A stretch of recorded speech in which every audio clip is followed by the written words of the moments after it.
Introducción a Colosenses. La epístola a los Colosenses es otra de las escritas por el apóstol Pablo mientras se hallaba prisionero en Roma. Entre los años 60 y 61, Pablo le escribió a la iglesia de Colosas, lugar situado en el Asia Menor, o sea, lo que hoy conocemos como Turquía. La preocupación de Pablo en esta carta parece proceder del hecho de que unos falsos maestros estaban combinando con las verdades bíblicas unas ideas procedentes de otras filosofías y religiones. Esto dio por consecuencia una herejía que hacía resaltar unos conocimientos especiales y negaba que Jesús fuera Dios y Salvador. Para combatir este error, Pablo insistió en la divinidad de Jesús, su conexión con Dios Padre y su sacrificio en la cruz por el pecado. Mientras escucha, trate de comprender lo importante que es un pensamiento correcto que tenga por fundamento la palabra de Dios, y también lo importante que es el sacrificio de Jesucristo. Observe cómo la fe en Cristo asegura la salvación de la persona y le proporciona poder para vivir.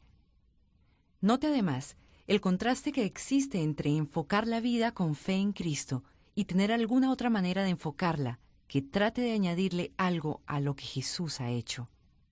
Esto sigue sucediendo hoy. Carta a los Colosenses, capítulo 1. Pablo, apóstol de Cristo Jesús por la voluntad de Dios, y el hermano Timoteo, a los santos y fieles hermanos en Cristo que están en Colosas, que Dios nuestro Padre les conceda gracia y paz.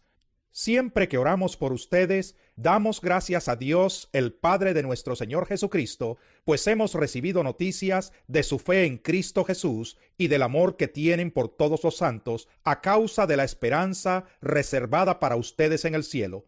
De esta esperanza ya han sabido por la palabra de verdad, que es el Evangelio que ha llegado hasta ustedes.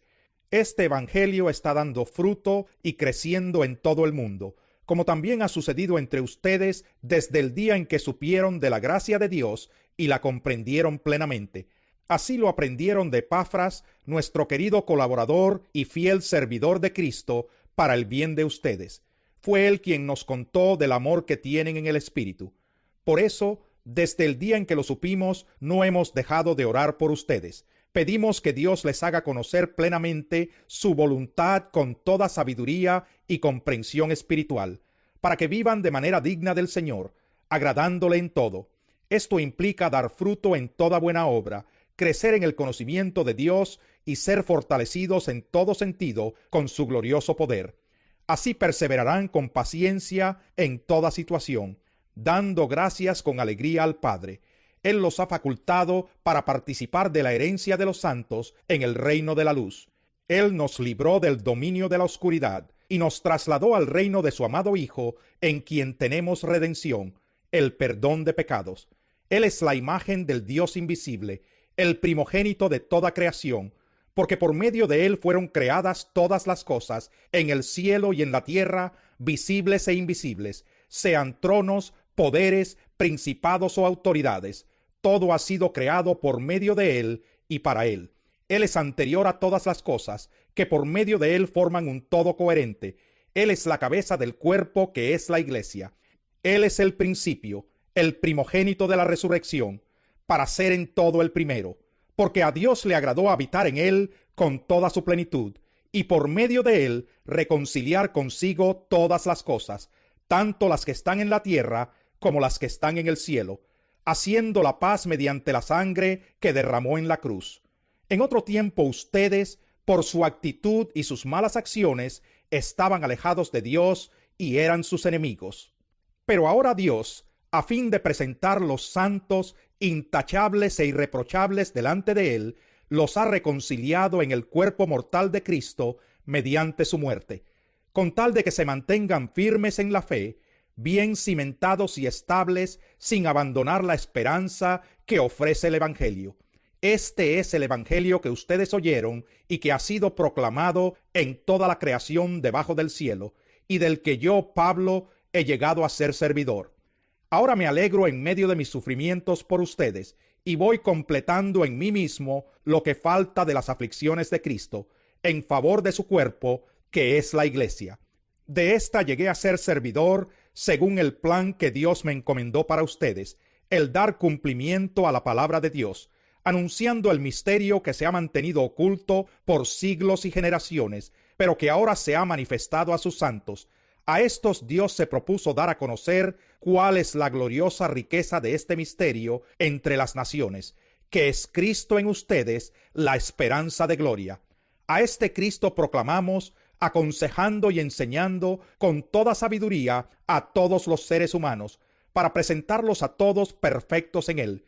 Con este fin trabajo y lucho fortalecido por el poder de Cristo que obra en... Capítulo 2. Quiero que sepan qué gran lucha sostengo por el bien de ustedes y de los que están en la Odisea y de tantos que no me conocen personalmente. Quiero que lo sepan para que cobren ánimo, permanezcan unidos por amor y tengan toda la riqueza que proviene de la convicción y del entendimiento. Así conocerán el misterio de Dios, es decir, a Cristo, en quien están escondidos todos los tesoros de la sabiduría y del conocimiento. Les digo esto para que nadie los engañe con argumentos capciosos. Aunque estoy físicamente ausente, los acompaño en espíritu, y me alegro al ver su buen orden y la firmeza de su fe en Cristo. Por eso, de la manera que recibieron a Cristo Jesús como Señor, vivan ahora en Él, arraigados y edificados en Él, confirmados en la fe como se les enseñó, y llenos de gratitud. Cuídense de que nadie los cautive con la vana y engañosa filosofía que sigue tradiciones humanas, la que va de acuerdo con los principios de este mundo y no conforme a Cristo. Toda la plenitud de la divinidad habita en forma corporal en Cristo, y en Él, que es la cabeza de todo poder y autoridad, ustedes han recibido esa plenitud. Además, en Él fueron circuncidados no por mano humana, sino con la circuncisión que consiste en despojarse del cuerpo pecaminoso. Esta circuncisión la efectuó Cristo. Ustedes la recibieron al ser sepultados con Él en el bautismo. En Él también fueron resucitados mediante la fe en el poder de Dios, quien lo resucitó de entre los muertos. Antes de recibir esa circuncisión, ustedes estaban muertos en sus pecados. Sin embargo, Dios nos dio vida en unión con Cristo, al perdonarnos todos los pecados y anular la deuda que teníamos pendiente por los requisitos de la ley. Él anuló esa deuda que nos era adversa, clavándola en la cruz. Desarmó a los poderes y a las potestades, y por medio de Cristo los humilló en público al exhibirlos en su desfile triunfal. Así que nadie los juzgue a ustedes por lo que comen o beben, o con respecto a días de fiesta religiosa, de luna nueva o de reposo. Todo esto es una sombra de las cosas que están por venir. La realidad se halla en Cristo. No dejen que les prive de esta realidad ninguno de esos que se ufanan en fingir humildad y adoración de ángeles. Los tales hacen alarde de lo que no han visto, y envanecidos por su razonamiento humano, no se mantienen firmemente unidos a la cabeza. Por la acción de ésta, todo el cuerpo, sostenido y ajustado mediante las articulaciones y ligamentos, va creciendo como Dios quiere. Si con Cristo ustedes ya han muerto a los principios de este mundo, ¿por qué, como si todavía pertenecieran al mundo, se someten a preceptos tales como no tomes en tus manos, no pruebes, no toques? Estos preceptos, basados en reglas y enseñanzas humanas, se refieren a cosas que van a desaparecer con el uso. Tienen sin duda apariencia de sabiduría, con su afectada piedad, falsa humildad y severo trato del cuerpo, pero de nada sirven frente a los apetitos de la naturaleza pecaminosa. Capítulo 3. Ya que han resucitado con Cristo, busquen las cosas de arriba, donde está Cristo sentado a la derecha de Dios. Concentren su atención en las cosas de arriba, no en las de la tierra, pues ustedes han muerto y su vida está escondida con Cristo en Dios. Cuando Cristo, que es la vida de ustedes, se manifieste, entonces también ustedes serán manifestados con Él en gloria. Por tanto, hagan morir todo lo que es propio de la naturaleza terrenal: inmoralidad sexual, impureza, bajas pasiones, malos deseos y avaricia, la cual es idolatría. Por estas cosas viene el castigo de Dios. Ustedes las practicaron en otro tiempo, cuando vivían en ellas, pero ahora abandonen también todo esto: enojo, ira, malicia, calumnia y lenguaje obsceno. Dejen de mentirse unos a otros ahora que se han quitado el ropaje de la vieja naturaleza con sus vicios y se han puesto el de la nueva naturaleza, que se va renovando en conocimiento a imagen de su Creador. En esta nueva naturaleza no hay griego ni judío, circunciso ni incircunciso, culto ni inculto, esclavo ni libre, sino que Cristo es todo y está en todos. Por lo tanto, como escogidos de Dios, santos y amados, revístanse de afecto entrañable y de bondad, humildad, amabilidad y paciencia, de modo que se toleren unos a otros y se perdonen si alguno tiene queja contra otro. Así como el Señor los perdonó, perdonen también ustedes. Por encima de todo, vístanse de amor, que es el vínculo perfecto. Que gobierne en sus corazones la paz de Cristo, a la cual fueron llamados en un solo cuerpo. Y sean agradecidos, que habite en ustedes la palabra de Cristo con toda su riqueza.